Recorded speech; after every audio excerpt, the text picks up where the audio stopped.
बोलिए श्री विष्णु भगवान की जय। सफला एकादशी की जय। सदगुरुदेव भगवान की जय। साल 2024 की आखिरी एकादशी, जिसका नियम, व्रत, विधान, पूजा विधि सब हम जानेंगे।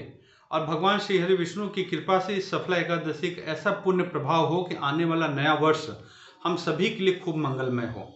इसलिए सफला एकादशी का महात्मा जरूर सुने। अगर आप व्रत करते हैं तो बहुत उत्तम, करना चाहिए। अगर नहीं भी कर रहे हैं तो एकादशी महात्मा का आप श्रवण अवश्य करिए। आइए, सफला एकादशी जो लग रही है 25 दिसंबर को रात को 10:29 के बाद से एकादशी शुरू हो जाएगी।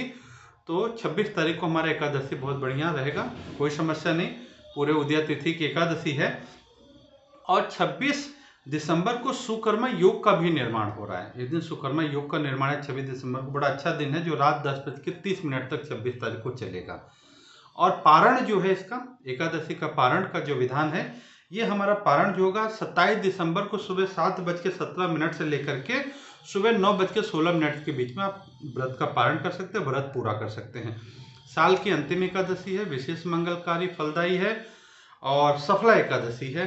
तो हम इसका महात्मा अवश्य सुने, व्रत करें, नहीं तो महात्मा अवश्य पूरे परिवार के साथ सुने, जरूर सुने। और उस दिन आप जो विधि विधान का भी ध्यान रखेंगे। आइए पहले एकादशी महात्मा सुन लेते हैं जो सबसे जरूरी है। युधिष्ठिर ने पूछा, स्वामिन, पौष मास के कृष्ण पक्ष, गुजरात महाराष्ट्र के अनुसार मार्गशीर्ष मास में जो एकादशी होती है उसका नाम क्या है, उसकी क्या विधि तथा उसमें किस देवता की पूजा की जाती है, यह बताइए। भगवान श्री कृष्ण ने कहा, राजेंद्र, बड़ी बड़ी दक्षिणा वाले यज्ञों से भी मुझको उतना संतोष नहीं होता है जितना कि एकादशी व्रत के अनुष्ठान से होता है। पौष मास के कृष्ण पक्ष में सफला नाम की एकादशी होती है।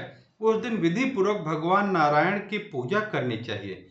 जैसे नागों में शेषनाग, पक्षियों में गरुण, देवताओं में श्री विष्णु श्रेष्ठ हैं, उसी प्रकार संपूर्ण व्रतों में एकादशी की तिथि श्रेष्ठ है। ये भगवान के वचन है। राजन, सफला एकादशी को नाम मंत्रों का उच्चारण करके नारियल के फल, सुपारी, बिजौरा तथा जमीरा, नींबू, अनार, सुंदर, आंवला, लौंग, बेर तथा विशेषतः आमों के फलों और धूप दीप से श्री हरि का पूजन करें। सफला एकादशी को विशेष रूप से दीप दान करने का विधान है। रात को वैष्णव पुरुषों के साथ जागरण करना चाहिए। जागरण करने वाले को जिस फल की प्राप्ति होती है वह हजारों वर्ष की तपस्या करने से भी नहीं मिलता है। निर्श्रेष्ठ, अब सफला एकादशी की शुभ कारिणी कथा सुनो। चंपावती नाम से विख्यात एक पुरी है जो कभी राजा महिष्मत की राजधानी थी। राजर्षि महिष्मत के 5 पुत्र थे। उनमें जो ज्येष्ठ था वह सदा पाप कर्म में ही लगा रहता था। पर स्त्रीगामी वेश्यासक्त था। उसने पिता के धन को पाप कर्म में ही खर्च किया। वह सदा दुराचार परायण तथा वैष्णव और देवताओं की निंदा करता रहता था। अपने पुत्र को ऐसा पापाचारी देखकर राजा महिष्मत ने राजकुमारों में उसका नाम लुम्भक रख दिया। फिर पिता और भाइयों ने मिलकर उसे राज्य से बाहर निकाल दिया। लुम्भक गहन वन में चला गया। वहीं रहकर प्रातः समूचे नगर का उसने धन लूट लिया। एक दिन जब वह रात में चोरी करने के लिए नगर में आया तो सिपाहियों ने उसे पकड़ लिया, किंतु जब उसने अपने को राजा महिष्मत का पुत्र बतलाया तो सिपाहियों ने उसे छोड़ दिया। फिर वह वन में लौट गया और मांस तथा वृक्षों के फल खाकर जीवन निर्वाह करने लगा। उस दुष्ट का विश्राम स्थल पीपल का वृक्ष के निकट था। वह पीपल का वृक्ष बहुत वर्षों पुराना था। उस वन में वह वृक्ष एक महान देवता माना जाता था। पाप बुद्धि लुम्भक वहीं निवास करता था। एक दिन किसी संचित पुण्य के प्रभाव से उसके द्वारा एकादशी के व्रत का पालन हो गया। पौष मास के कृष्ण पक्ष की 10वीं के दिन पापिष्ट लुम्भक ने वृक्षों के फल खाए। वस्त्रहीन होने के कारण रात भर जाड़े का कष्ट भोगा। उस समय न तो उसे नींद आई, न ही आराम मिला। वह निष्प्राण सा हो रहा था। सूर्योदय होने पर भी उसके होश नहीं आया। सफला एकादशी के दिन भी लुम्भक बेहोश पड़ा रहा, पर दोपहर होने पर उसे चेतना प्राप्त हुई। फिर इधर उधर दृष्टि डालकर वह आराम आसन से उठा और लंगड़े की भांति लड़खड़ाता हुआ वन के भीतर गया। वह भूख से दुर्बल और पीड़ित हो रहा था। राजन, लुम्भक बहुत से फल लेकर जब तक विश्राम स्थल पर लौटा तब तक सूर्यदेव अस्त हो गए थे। तब उसने उस पीपल के वृक्ष की जड़ में बहुत से फल रखते हुए निवेदन किया, इन फलों से लक्ष्मीपति भगवान विष्णु संतुष्ट हों। यों कहकर लुम्भक ने रात भर नींद नहीं ली। इस प्रकार अनायास ही उससे इस व्रत का पालन हो गया, उसने पालन कर लिया। उस समय सहसा आकाशवाणी हुई, राजकुमार, तुम सफला एकादशी के प्रसाद से राज्य और पुत्र प्राप्त करोगे। बहुत अच्छा कहकर उसने वरदान स्वीकार किया। इसके बाद उसका रूप दिव्य हो गया। तब से उसकी उत्तम बुद्धि भगवान विष्णु के भजन में लग गई। दिव्य आभूषण से सुशोभित होकर उसने निष्कंटक राज्य प्राप्त किया और 15 वर्षों तक उसका संचालन करता रहा। उसको मनोक्ष नामक पुत्र उत्पन्न हुआ। जब वह बड़ा हुआ तब लुम्भक ने तुरंत ही राज की ममता छोड़कर पुत्र को सौंप दिया और स्वयं भगवान श्री कृष्ण के समीप चला गया, जहाँ जाकर मनुष्य कभी शोक में नहीं पड़ता है। राजन, इस प्रकार जो सफला एकादशी का उत्तम व्रत करता है वह इस लोक में सुख भोग कर मरने के पश्चात में मोक्ष को प्राप्त होता है। संसार में वे मनुष्य धन्य हैं जो सफला एकादशी के व्रत में लगे रहते हैं, उन्हीं का जन्म सफल है। महाराज, इसकी महिमा को पढ़ने और सुनने तथा उसके अनुसार आचरण करने से मनुष्य राजसु यज्ञ के फल को प्राप्त कर लेता है, मात्र एकादशी महात्मा सुनने मात्र से। तो आप सभी को सफला एकादशी के महत्व पूरा विधि विधान से मिल गया है। आप आराम से पूरे परिवार साथ में, और आप एकादशी जब महात्मा 26 दिसंबर को सुने, 26 दिसंबर को एकादशी गुरुवार के दिन पड़ रही है, बड़ा शुभ गुरुदेव का दिवस। तो आप जब महात्मा सुने तो थोड़ा सा आप कुछ दक्षिणा हाथ में ले लें, थोड़ा सा जल हाथ में ले लें और संकल्प कर लें कि हे प्रभु, मैं सफला एकादशी व्रत का महात्मा सुनने जा रहा हूँ। मैं संकल्प करता हूँ, इस व्रत के प्रभाव से प्रार्थना करता हूँ, निवेदन करता हूँ कि इस व्रत के महात्म के श्रवण के प्रभाव से मेरे परिवार के, मेरे कुल के, खानदान के जो भी पुरखे हों, जो भी जीव हैं, वो सब सद्गति को प्राप्त हों तथा मेरे घर में सुख शांति का आगमन हो। ऐसा संकल्प करके आप वो दक्षिणा भगवान के सामने रख देना और आसन बिछा के, कंबल बिछा के गरम, उस पर आप बैठ जाइए, परिवार सहित बैठ जाइए। और अगर आपके पास में चंदन हो तो थोड़ा सा ऐसे जल से चंदन का टीका लगा लीजिए, और चंदन नहीं है तो सादे जल का टीका भी आप मस्तक पे ऐसे लगा लीजिए, टीका लगा लीजिए। टीका लगाने के बाद में भगवान का ध्यान करके एकादशी महात्म की कथा आप धर्म जीवन चैनल के इस वीडियो के माध्यम से चला दीजिए, एकादशी महात्म की कथा सुनिए। और निवेदन ये है कि आप ये बचाइए कि आप 26 दिसंबर को चावल ना खाएं, क्योंकि विज्ञान की दृष्टि से भी चावल एकादशी के दिन शरीर के लिए बहुत हानि करता है और धर्म के दृष्टि से भी चावल खाना उचित नहीं है। तो चावल का परहेज कर लीजिए 26 तारीख को। और एक चीज इसमें विधान क्या है कि आप सारा दिन में जितना भगवान नाम जपो, विष्णु सहस्त्र नाम का जपो करिए।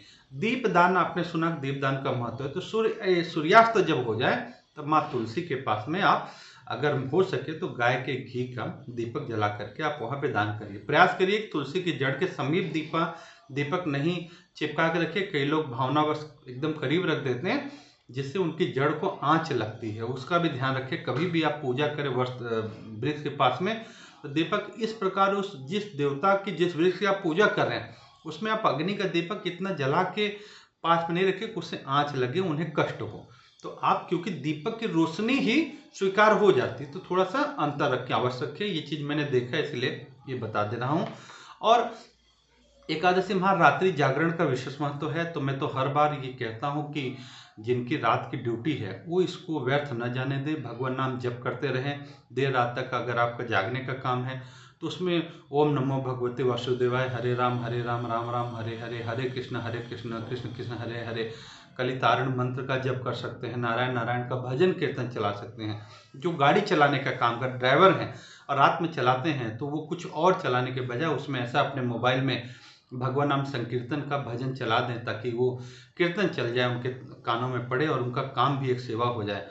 और विशेष धन्यवाद के साथ में देश की रक्षा में लगे हुए हमारे देश के सैनिक जवान जो हैं बॉर्डर पे जो हैं या फिर देश के अन्य अन्य स्थानों पे जो रक्षा का कार्य करे, जागरण का कार्य करे, बॉर्डर के अलावा देश के भी महत्वपूर्ण स्थानों की सुरक्षा में जो रात्रि ड्यूटी में लगे हैं देश के जवान, सीआरपीएफ, रेलवे के जो भी जवान हैं, उन सभी के लिए बहुत विशेष मैं निवेदन हर बार करता हूँ, इस बार भी करूँगा। रात्रि जागरण का आपकी ड्यूटी है, लेकिन उस दिन आप ड्यूटी मत समझिए, उस दिन संकल्प कर लीजिए ऐसे कि प्रभु आज आपका जागरण मैं आपके लिए कर रहा हूँ, आपके नाम से कर रहा हूँ।